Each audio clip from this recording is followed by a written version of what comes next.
Episode 55 of the Star Wars Timeline Show. I am joined by my good friend Luke. My name is Tyler, here for 55 of the Timeline Show, issues 1 through 5 of the Trail of Shadows run. We are here. We are ready to dive into our canonical story on the timeline for today as we are beginning to close out all of the phase 1 stories. This is one of our last ones to go. Luke, are you ready, sir? I'm so ready. We got Trail of Shadows, and then I have the Storm for our next one, and that's pretty much a wrap on phase one. We will have completed two of the three phases. So big things happening here. I am beyond stoked here. It's going to be crazy because we've already finished phase 2. We're about to finish phase 1. And phase 3 has less in it than phase 1. So presumably we will finish phase 3 faster than we finished, phase 1. Of course, we got half a season of Young Jedi Adventures that we'll be getting through before then. So shout out to Kylis and Nubs, who are awaiting us eagerly to jump in Did you there. see they But put out a trailer for that today? I know. I saw there was a trailer for season 3, Young Jedi Adventures, which I will not watch because I told you I'm not That's watching the right. That's last right. half of season 2 until because as much as we love our young ones, I'm like it does more for me to go in blind and just enjoy watching the little episodes for what they are, like the first time instead of watching. I think going back and and rewatching. That's fair. But that's it's fine. I'm looking forward to diving back in with our trio and getting back in there. So we have Trail of Shadows today. Can you just do a quick update, Luke? Where are we going over the next few episodes again? I believe we're at Eye of the Storm next week. Is that correct? That is correct. I feel like the end of this comic, issue five of this 5 issue run, of Trail of Shadows, I think kind of mentions and lays some hints that'll feel rewarding to do Eye of the Storm next. And Okay. then from that, I have the Storm as 2 issues. That'll be our next show. We are going to finish out everything that is currently, as of November 19th, released for Young Jedi Adventures. Okay. So Um, we are going to yeah. be this is our second to last comic or just any sort of publishing initiative, publishing Yeah, work that we'll be doing for a while, second to last, before we get into Young Giant Adventures. That's correct? yeah. Okay.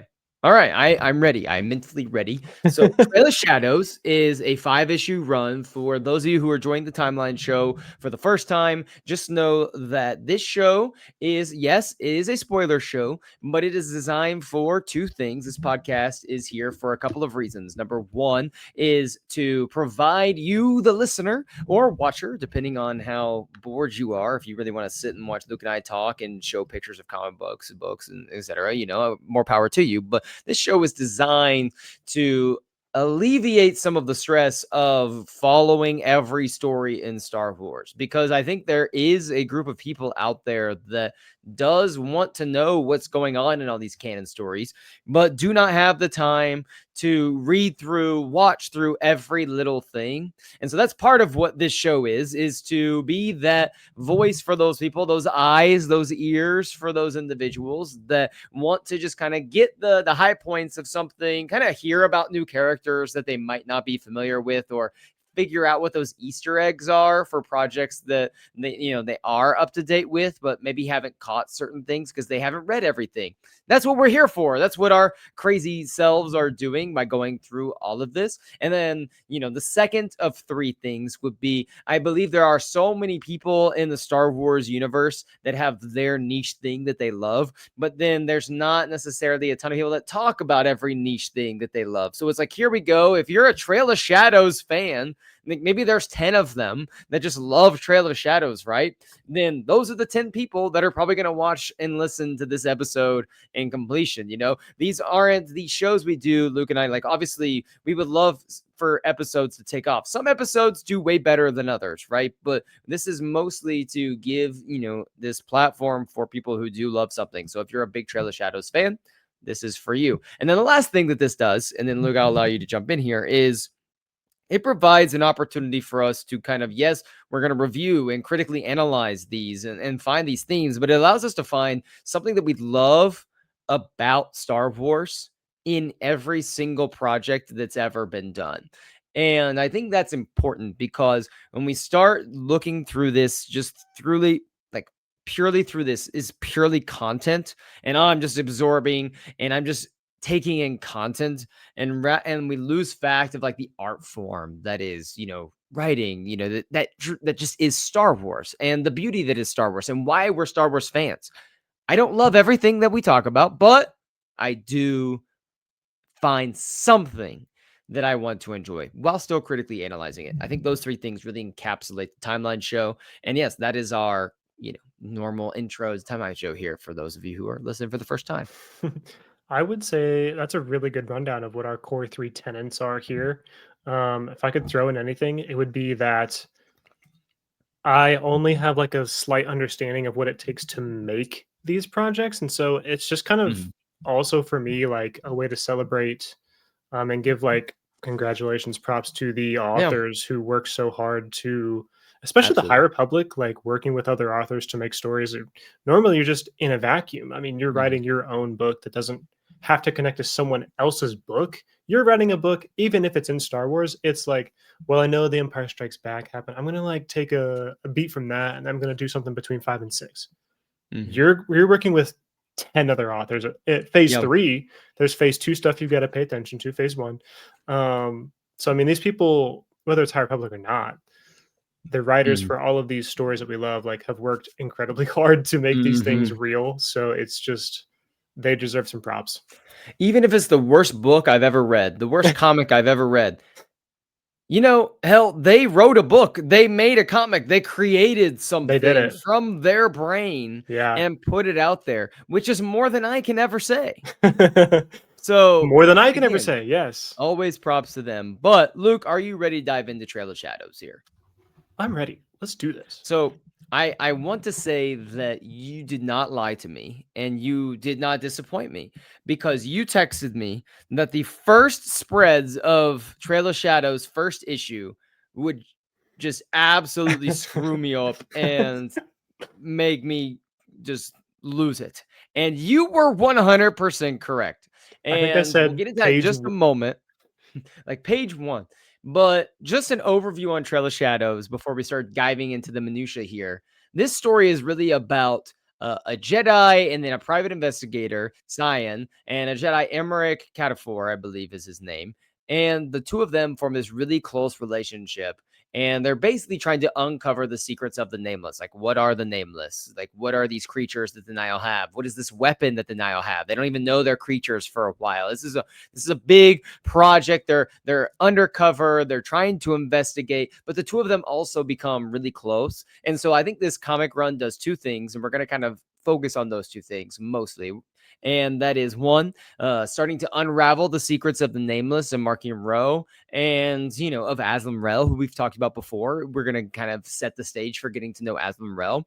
That's number one. And then number two is it really explores, the dynamic of relationships and love and in the timeline show or in Star Wars. And I wanted Luke to read real quick. There was, on TikTok just earlier today, I was like, if there's anyone out there that has any quick comments they want to make about Trail of Shadows, please make them. Or if you have questions, like, go ahead. And I forgot to do that Ooh. yesterday. So I wish I had done it yesterday to give more time for possible comments. But there was one person that decided to throw a comment out there in the few, minutes before we recorded this. And he or they said, I think it's really important that it, along with the Rising Storm, starts diving into how the Jedi of the High Republic view romantic relationships. It starts asking those questions, which come back in a major way for phase 3. So I think that's also like the second thing we're going to be hitting on is those relationships. So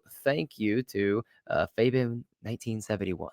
And I think those are like the two main things that we're going to be hitting on in today's show. Yeah. Um, I do like how kind of focused in this comic is. It's not Mhm. it's not the High Republic mainline or it's one of the ongoing series. It's 5 issues, and so it's more honed in, and I like it because it's got those, like, 2 things it's really Mhm. trying to answer, kind of pull out, because it's not like we figure out everything about the Nameless. We Of do course. start paying attention to that. Um, and we don't dive super deep into, like, all of the feelings the way that you might Yeah. Elzar, Var, but, like, Emmerich and Cyan absolutely have something between them, which I love seeing that, Mhm. because it does feel very different from Avar and Elzar, especially because 'cause they're not both Jedi. So, it's a different thing, but it is love, it is, Mhm. feelings, so, yeah, it tackles some cool things here. But did not lie to me when you said that the first page of this Mm, would absolutely shake me up when it's loading Great Storm Husk, and then we go over and you have Stellan leaning over the husked body of Loden, and we see him literally crumble away here. And if you're watching on YouTube, there it is. And if you're listening on Apple and Spotify, just know that I have the spread put up right now of loading Great Storm Husk with his Padawan Bell Zettifar curled up in the fetal position, crying and in terror right now. And Luke's got it on his phone, he's putting on the screen. So it's double haunting me. And it is an absolutely chilling to the bone. I am going to go cry about this once again moment. And I put this out again. I put this on TikTok because I said that I just when Star Wars loves tormenting us and traumatizing us. And just when I thought I was done, like I didn't know it was just gonna take me right back to that moment in such a visual way, like showing me exactly what it looked like as I had pictured in my head thousands of times since I read The Rising Storm and had no one to talk to about it right as I got on a plane. Terrible decision.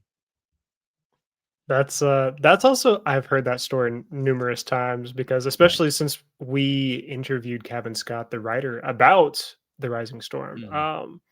yeah, that that stunk for you, but also that book came to an end, and I think it for me, I'm not gonna speak for many other people, but, like, for me, I was like, "What?" I know that I just read those words, but what just happened? I don't have any understanding of, like, he got husked, he's desiccated? He's a person, though, that's not how does that Trail of Shadows is like, "Let me show you." Okay?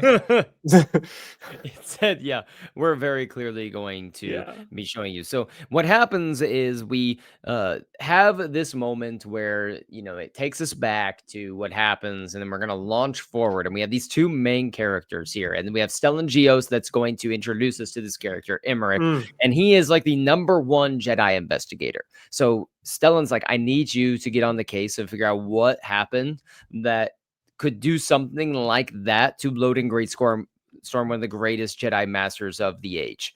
And then there's Cyan, who's this private investigator for the Republic, essentially, and that the Republic hires. And Lena So basically brings her on and says, I want you to work with Emmerich on this. And she has a bit of a personal stake because a colleague I wouldn't even call him a friend necessarily of hers, was killed recently in a ongoing investigation that ties into, they believe, the Nihil and what's happening here. And the two of them are going to be going on in this, and they get very close in this issue run. It was a great, I thought, look at how a Jedi can form like a very close personal bond with someone outside the order without, leaning into that attachment. But I actually really enjoyed their dynamic as it went on. I put this picture up here because I was like, Emmerich's out of his Jedi robes and he absolutely slays in this cape. And it's giving reluctant Lando. I was gonna say, it's giving Lando because the fit goes hard, and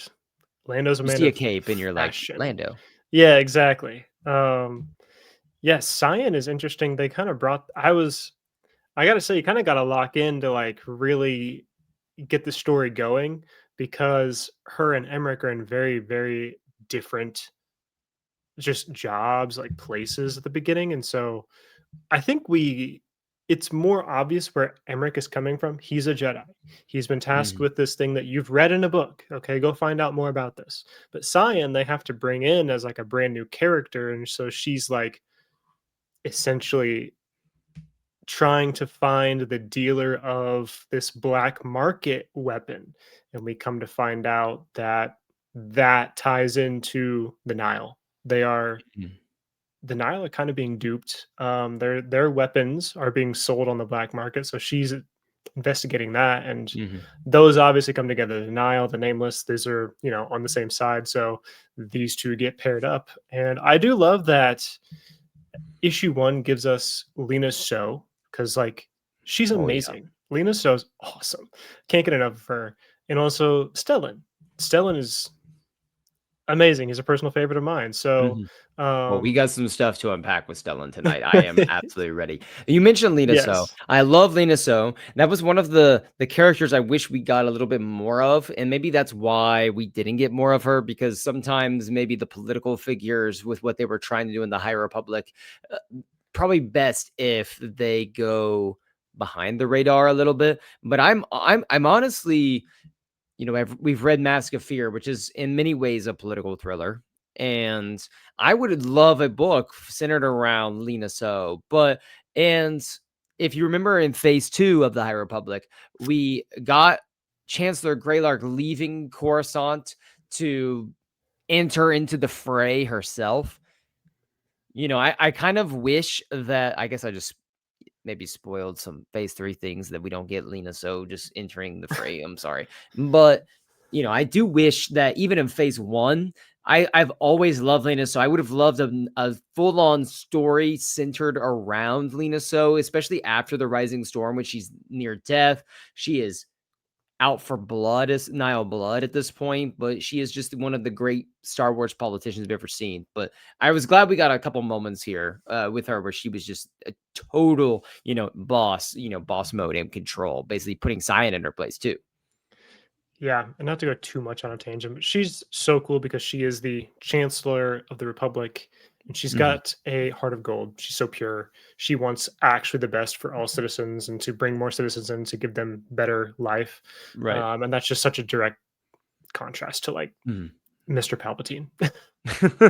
And you mentioned how great of a team Emmerich and Sion are. So here they are, boarding the Nile ship that's Let's under go. attack, right? And you have in the spread, the Nile's like, wait, our gas is starting to disappear and dissipate. And you just have Emmerich using the Force to part the way. Sion with her really cool blaster rifle. Like, I really like that one. I don't know what that one's called. Do you know what that blaster rifle might be close to? I don't even know. It's a High Republic Mm, era, so everything's a little bit different. But here's just all right, this is the first that's a time good the two point. of them spring into action together. And this is before they've really developed like the close bond that they're going to have. This is probably their first, I guess you could say, bonding moment when you go into battle together with someone, and you have to have each other's back, and they do, and they make it out okay. Yeah, absolutely. This is maybe even further into, issue 2. We're getting in there. Yes, So, I'm moving on. We're moving along here. yeah, I'm not going to absolutely. necessarily. I guess I should have. A lot of times, I will preface it with, "All right, that's issue 1, it's issue 2." I thought for this one, since it's a No, that's very fair. since it's like contained story of just 1 through 5. It's not like our main lines where we're like, "This is 1, 2." I thought we would just kind of flow through it and That is perfect. just do it. Yeah. Because what they're trying to find here is they're kind of actually leading on this joint lead where they're trying to find who is selling what black market item, and it is connected Mhm. to the Nile. So they're both here, and they find our favorite little Chadra fan, Dr. Uttersond, is who they Dr. actually find. Utterson. I don't know if I have a picture of him right now. I'll have to look, but there is the picture of Marky and Rowe basically telling Mm. them to not kill Utterson for at least a little bit so we can get a little bit more information from him. But I wanted to include this. I should have done another one of Marky and Rowe, but it's later where we're seeing the front side of his shredded self. But the fact that we see him shirtless here giving orders without his mask on, and then we see him later on giving orders shirtless again. Is he just chilling in Nile base camp on the Gaze Electric and no space, anything? Is he just chilling shirtless 24/7? But he's got the pants on and everything with like a blaster. Like, is he just always shirtless? Is this because he's so nonchalant, tough, lazy, or is he just, I am that guy and I'm just going to let everyone know I'm that guy? How about I hit you with a mind-blowing third option? And that's that DJO wanted to give the readers the true Gyrostaros experience. I don't think we got the true Not the Gyrostaros full. experience there. He's wearing pants in this one, Luke. We haven't seen the full eye of the Nile yet, but uh, we haven't seen the third rod. we know we know the rod of daybreak. We know the rod of season. it's I'm it's sorry. all connected. It's like poetry. It rhymes. Oh my god, we're a bunch of children.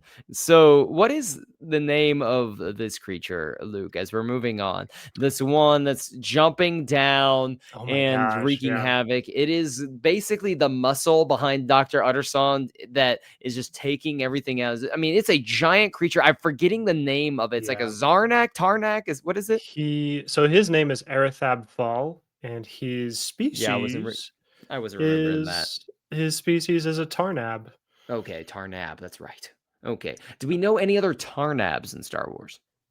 And yes, we do. In the High Republic, actually, on the Jedi Council, uh, Pratri Viter, however you want to say his name. He's also a Tarnab. Okay. But this is not Patre Veter. This is not the Jedi Master himself. Well, This guy is let committing me hit you with a deep atrocities cut. left and right and killing Cyan's partner. He's responsible for the death of Cyan's partner and nearly responsible for the death of many other Jedi and individuals in this one. But Luke, do we know anything else really about him other than he's just the muscle here?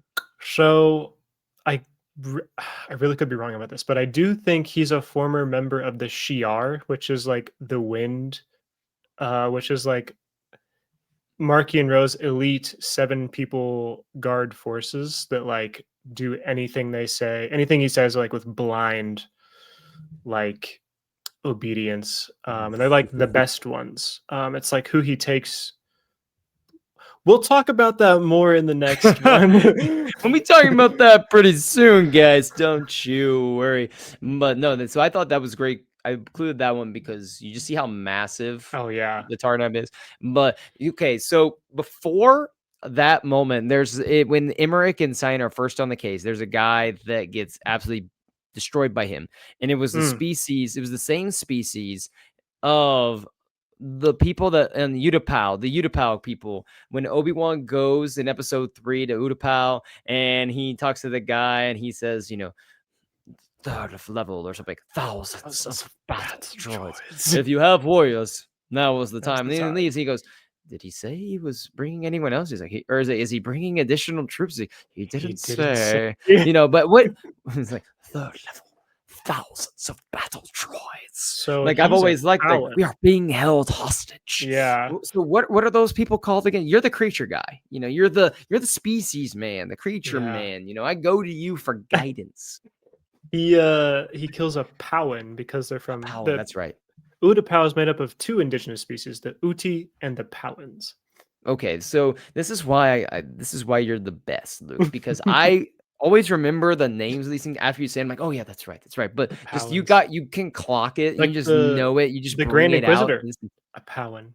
That's right. But you know how weird it is, and don't have to go on this tangent, but I used to not be bothered by it, but every passing day it bothers me more and more how just perfectly round, like why his head is the way it is. Like, is he the only Powin? Is being an Inquisitor having to wear like the Inquisitor stuff? Like, and being an Inquisitor, does that make your head not, he like vertically, like cylindrical? Is that a word? And Yeah. then, yeah, cylindrical, and then more just, egg shaped. Like, what's going on? Like, he's just a blob instead of having the nice cylinder Powan head. He's got this fat blob head. I don't understand why we didn't The have the budget to do inconsistencies. that. Yeah, I don't know. I don't know what's behind that with these Powans. But I can say that Mr. Powan in Trail of Shadows, He he didn't was last very drawn long. pretty. He actually like the detail on that was pretty good. The Yeah, he didn't artist last who very. picked this up He one didn't was last very long good. though. No, he did not last long.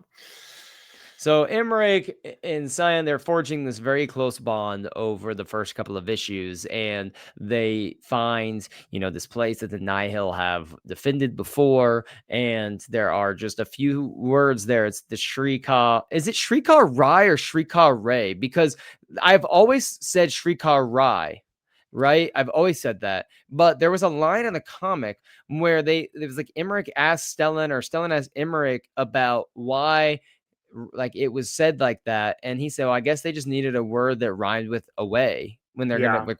So I'm like, is it Shrika Ray then? that's how I've always said it, and I do think, like, that doesn't mean I, hold any power, but when I hear that it's You supposed hold to power. rhyme with away, like I'm like, it has to be "Shikare," they're Shrika coming Ray, to right? take you away, so I do think it's supposed to be Ray. Like it just changed my whole life. So the Shrika Ray, we're coming to take you away. This nursery rhyme, which is an insane nursery rhyme for the Jedi to be hearing from Yeah. people when it's about the Night of Sorrow and all these Jedi died, and now Wow. we've covered that up because of we have problems as Jedi with covering things up, I guess. But we covered that up, and they're talking about this nursery rhyme, and they see those words inscribed there, and they're like, "Oh my goodness, this is going to mean something a little bit more." But there's a moment, and let's talk about our good friend Stellan here, Stay because there crystal. was a big time moment where Emmerich and Cyan are theorizing with Stellan, like about the nameless. They don't know about the nameless yet, but they're trying to figure out what it is. They're like, is it some sort of, you know, virus that's transmitted through the force that only affects force users? Is it some sort of hallucination that we're seeing and it's not actually happening? Like we've actually not seen any of this and it's just a hallucination, because now it's affected multiple Jedi because they know that Sarad and Sarad are affected as well. And Stellan, whenever he hears them kind of almost putting aside that it could be a physical thing, like a creature, he loses it. And this is the first time we've ever really seen Stellan just lose his cool. And he is screaming, I was there on Grizzle. It wasn't a hallucination. Like he is yelling. And if you're listening, not watching, I mean, we're thinking, stern, like very much yelling, open face, veins pulsing out of his brain, Stellan and Geos right now. Yeah, which that never really even happens, like, in the rest of the story in the books. He's so, someone who, like, wants to project that he has it all together. He might not always actually do that, but, like, Right. that's absolutely what he wants to be known as. So for him to have a panel here where he is actually, like, losing, flipping his Mm-hmm. lid a little bit, like, it's out of character, and it's also Yep. something you need to pay attention to. Absolutely. And we got to talk about this, Luke. We have to talk about it. This is honestly the most number one thing I wanted to talk about tonight. And Stellan and Avar have this really awkward moment because there's beef right now. There's a little bit of beef between them. Yep. And because of how Avar's been handling things, how Stellan's been handling things, there's a little bit of beef between them.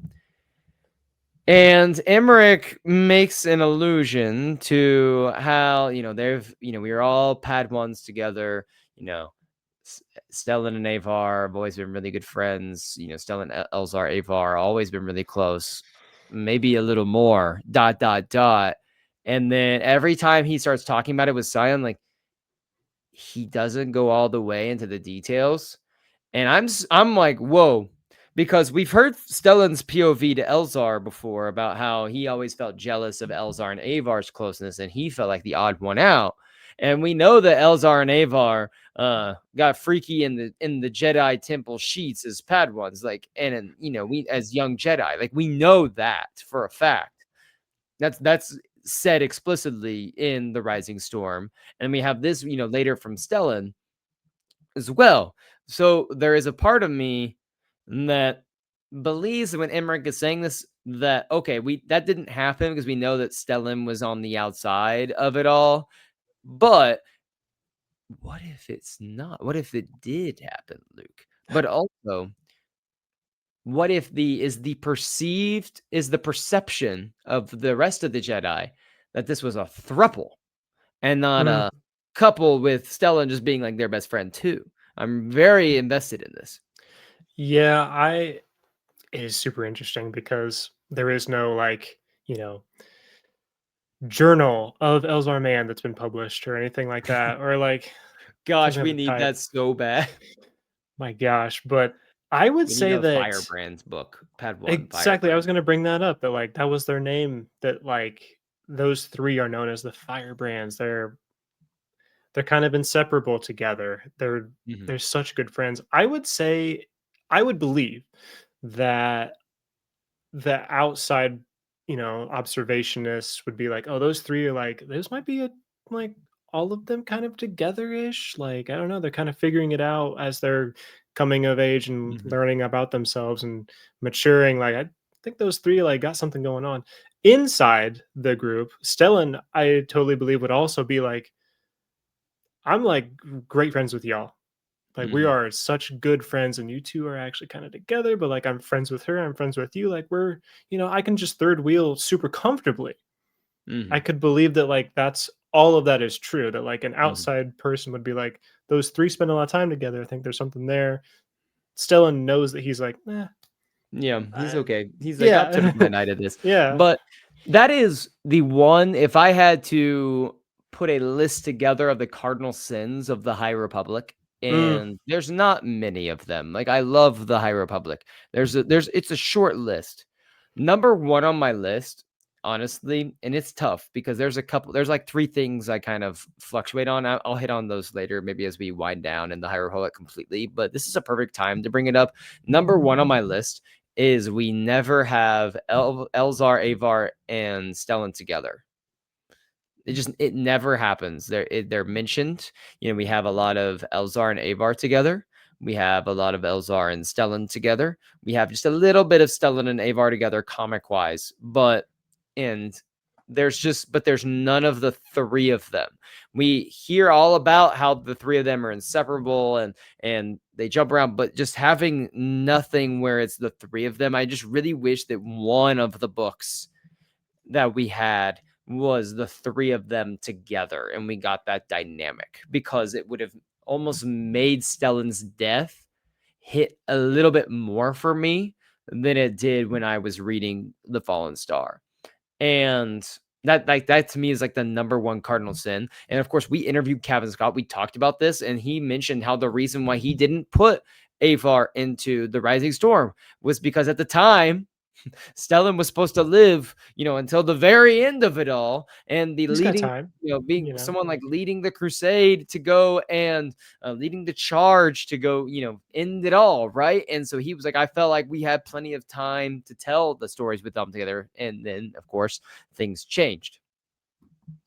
Also, he was writing he is the writer for, High Republic 2021 mainline, so, like, Hmm. he was writing a lot of Avar, Hmm.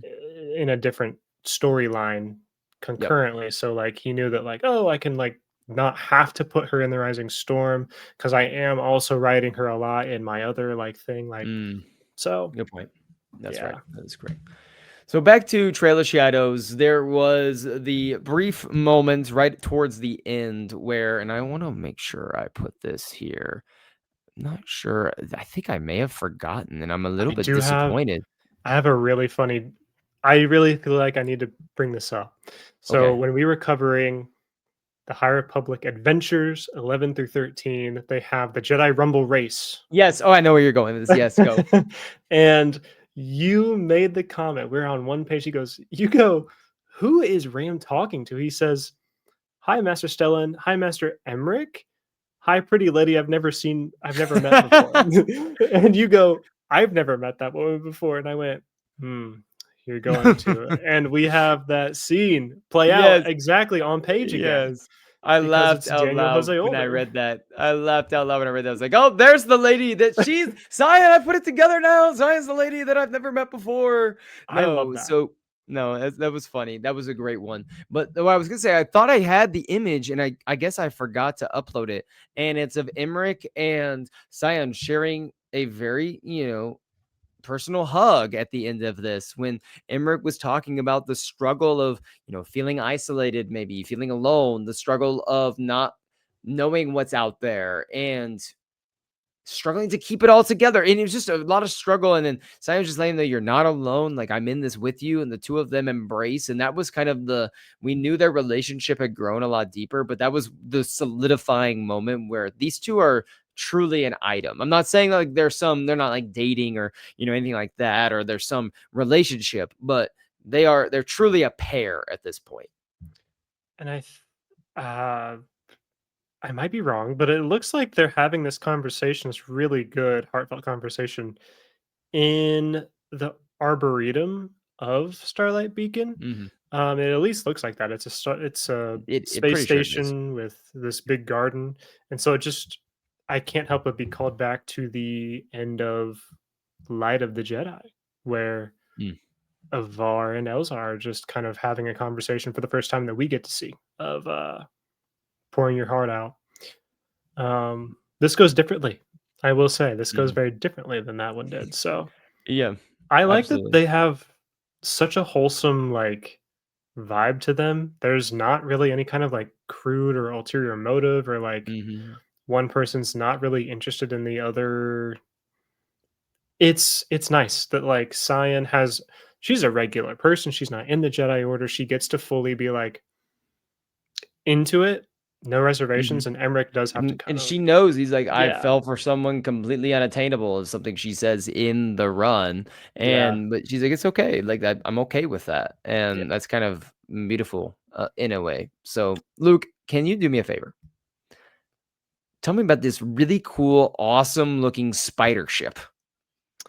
That that should be and that's I like that I kind of like and dislike aspects of this thing that Mhm, happens with the High Republic where this squall spider is something that like Daniel Jose Older created, and so it shows up in the High Republic Adventures, especially 1 through 5, where Trimant 4 is invaded, and this comes mhm, down, Markian's in this, they yep, take up, Crix, this is where Yoda a yeah, lot is happening at the beginning, and now we have this back again. It's like I mhm, think there's only, like, 1 of these in the Nile. right. I think there's And it's very rare that Mark Yeah. and Monroe leaves the gaze electric in general. Yeah.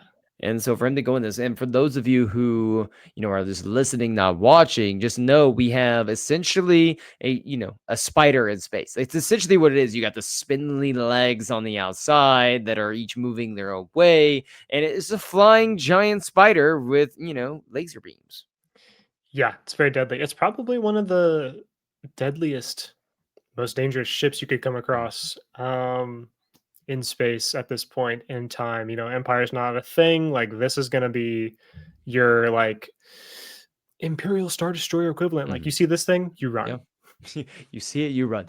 And basically, we have the Republic led by Emmerich Zion. They're trying to rescue an informant that is, infiltrated Dr. Utterson's ship and is feeding them information about the weapon that he's about to sell in the black market, which is one of the nameless creatures, in order to make a ton of money. And, they're infiltrating, and boom, we get Cyan with a yellow lightsaber. She's a pretty lady. Um, She's the pretty lady. Also, I love seeing non-Jedi, non-force sensitive people be able to like hold their own with a lightsaber. That's super impressive. So Um, you're really happy that so basically what you're telling me is you're glad Mark and Rowe killed Loden Greatstorm and took his lightsaber so he could use it to fight other people. That's what you're telling me right now. I'm not happy about that actually. Maybe I should Not put some fair. kind of qualifier on that, but I like seeing people that have a with a good intention be able to hold their own. 'Cause it's a weapon that's like not user friendly, kind of on purpose. Mhm. Like you have to Well, be I mean, pretty yeah. How pretty long good. would you last if you had an actual lightsaber? Like no training, you just picked it up, you have one. Mm, yeah, I'd be dead by the end of the day. I'd be I think I'd done. go 5 minutes. Like 5 minutes, I would have it and I would just hold it. Like I'd be really reasonable. And then I would try to do one thing, and I would think I would decapitate myself. Yeah, I I would if I'm genuinely not think I decapitating myself, it's all my limbs are gone by my own doing. would. Rest in peace. Thenceforth, you should be known as Darth. Veda. He's more machine than man now. Twisted and evil. So there's this moment whenever at the end of issue 4, they've captured Dr. Uttersons. They've had this brief exchange with a nameless creature where they thought that I thought it was going to get the best of Emmerich possibly there for a moment. But they've captured and they've learned information, but they also know that Starlight Beacon has been destroyed and is in the process of being destroyed. It's been attacked, and Dr. Utterson was about to deliver. He's supposed to deliver these other nameless creatures onto Starlight Beacon to kind of finish the job. And the last issue is essentially about how are we going to try to help mount some sort of rescue attempt and / help save the day. And this is a cool moment, I thought, where you have Emmerich and Scion here in the spread kind of talking with each other for what they think could be the last time. Not that because they're both going on this mission together, but it's the last time the two of them might just have a quiet moment to themselves, because they don't know what they're about to get into. They don't know what's going to happen once they get to Starlight Beacon. There's a lot of fear of the unknown over these nameless creatures in general. So there's so many emotions that are going on here, and I just love the fact that there's not this really overt display of affection, but you can see it the way the artist the way the artist, oh my gosh, the way the artist Depicts. depicts them. Yeah. Oh my goodness, thank you. But the most important thing for me is if you look there at the bottom, just the Emmerich just grabbing Cyan's hand and letting her know, like, I'm here and this is what I can give you right now. And that's enough for both of them. Yeah. Especially in this one, Emmerich saying I think he's about to say, like, you can just stay here. Like, you don't have to come. Like, this is kind of my thing. I need to figure out these force eaters that are like destroying my Jedi order. Like, you don't have any business risking your life for this. Appreciate Mhm. you're here. We'll need you. And she goes on to say, like, no, I'm coming with you. I'm seeing this through to the end. You are a fool if you think I'm not coming with you onto that ship. So it's Mhm. amazing. But they get on the ship and we get some buckets of blood action, but this was the shot. Like, this Ooh, was the moment. And we have this giant nameless that is descending upon them. And you know what I loved about this shot right here is, like, not this shot, this spread, this image that we get, is that I felt like this was our version of a nightmare. Like, we need to see the nameless, but it's also nightmarish that this nameless is much larger than in this picture than it actually is. Like, we know these creatures are not getting to be, the size of these giants, right? Like, we know that they're not probably this large, but it's depicted so much larger because this is really in this comic. This is where we're starting to see them for the first time and get better looks at them. They're still, as the series is, Trail of Shadows. It's a mysterious thing that's happening. And here we go, sliced away. yeah. I will say, if you're like really into the High Republic and you were like following along with like all the posts of like Mike Siglain or like people Mhm. releasing official concept art, you would be able to see like, oh, this is what the nameless look like. But I mean, those aren't pictures that are ever going to show up like in your book or like in a comic book, even. So this is the closest thing you'll get um, nowadays. Like if you're trying to read through it now, which I implore you, please Mhm. do. People pick Yeah. up High Republic, please. But like, yeah, I do get the sense that they are like large creatures, but Mhm. it's so hard to tell the scale of them because this Mhm. does feel This freakishly feels large. giant. This feels like they're Yeah, the this doesn't size feel of right. this feels like they're the size of a rancor in this. Yeah. So I do I think don't that's think they're part of that big. it's part of like the hallucination that Yeah. Emmerich is referring to. And he even mentions like hallucination actually can or illusion um can be revealing. That's one of his quotes is illusion can be revealing. Even if it's not the true thing, it'll at least tell you some of the truth. It'll tell you a piece of what you want Mhm. to know. Yeah. I would agree with that 100%.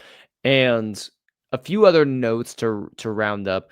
We learn information about what they Nile are seeking, what they're after, what they found. That it was basically part of a journal of Aslam Rel's, what I'm assuming to be Aslam Rel's, that gives some hints at the Nihil and what they talk about the rods that Marking Row is after, and that was something that was really fascinating because we having read phase 3 and knowing some of the stories that are going and how all of this kind of connects together. I was excited to see some little hints at Aslan, who's about to make his way, into phase 3 very strongly. And then as well, I was glad, honestly, I'm glad that Emmerich and Syed survived. Like, this was one where I thought for sure, because this is a very contained 5-issue run, I'm not as familiar with the comics for these. I haven't read these comics, and I'd read a lot of the phase 1 comics, but phase 3 comics I haven't really dived into very many of them yet. I'm saving them for when we get there, the timeline show. I've read all the novels,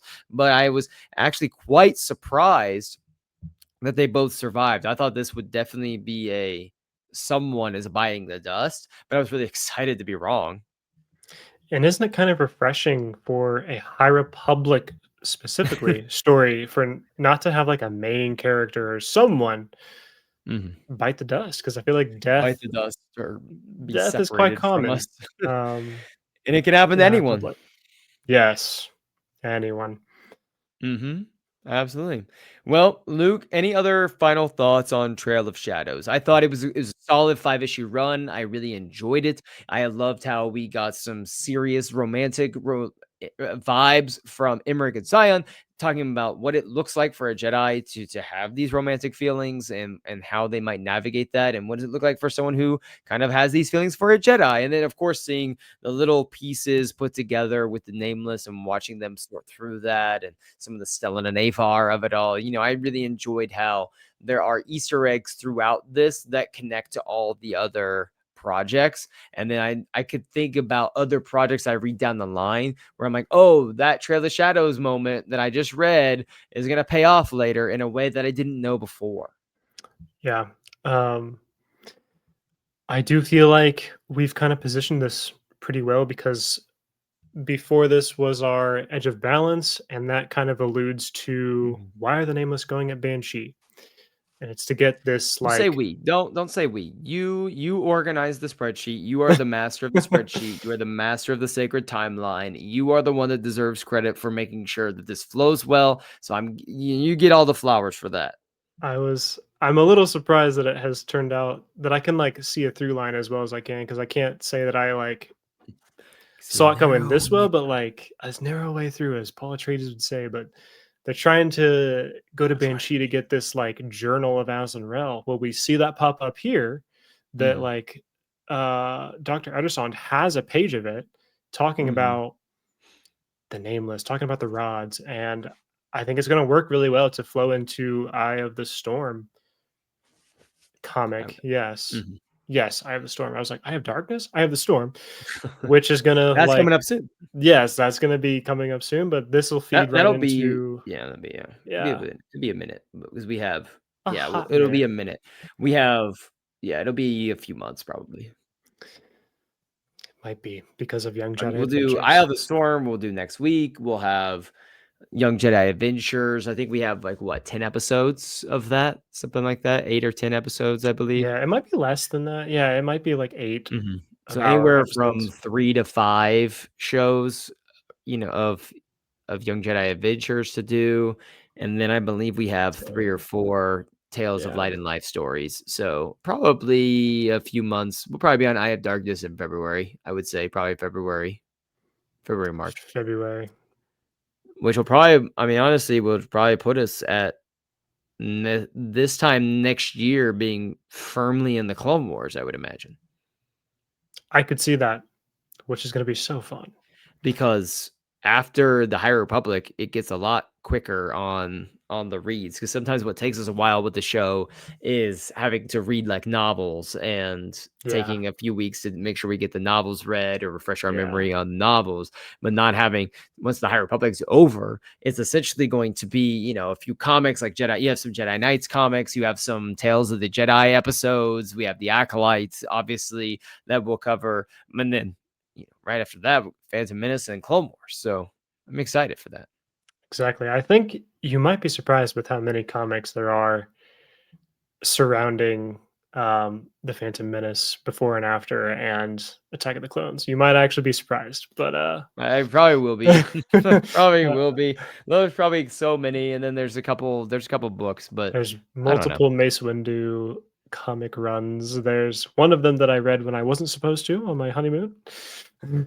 Oh, that one. No, but that's so good. No Yeah. books. Yeah, Okay, Luke, we're not fine. bringing any. That was, oh my gosh, the best That was text such a I've good ever text. received. I'm gonna find it real quick and just read it real quick, because for those of you who don't know, like, Luke got married recently, and when we were talking, oh my gosh, yep, here I typed in Mace Windu on my phone and it popped up immediately. It was so good, and it was Luke. Your wife was just basically saying, "Yeah, on our honeymoon, I didn't want to bring any Star Wars books and no books because I wanted us to just, enjoy our time together, yada yada." Which Mm. is, everyone's different in their own way. I think Janelle would have told me like, "Please bring your book. Please bring your book. I need you out of my hair for a second. Like, I need some space from you for a minute." Which says probably more about my invasive personality than anything else, right? But the fact that you texted me, I remember it was like 11:30 the day before, and you're like, "Im said I wasn't allowed to bring my book, but she has no idea that I'm about to start Mace Windu, Jedi of the Republic issue 2 right now. Always multiple steps ahead we must be." So good. So good. Love it. Oh, that's so good. Anyway. And I told her about that too.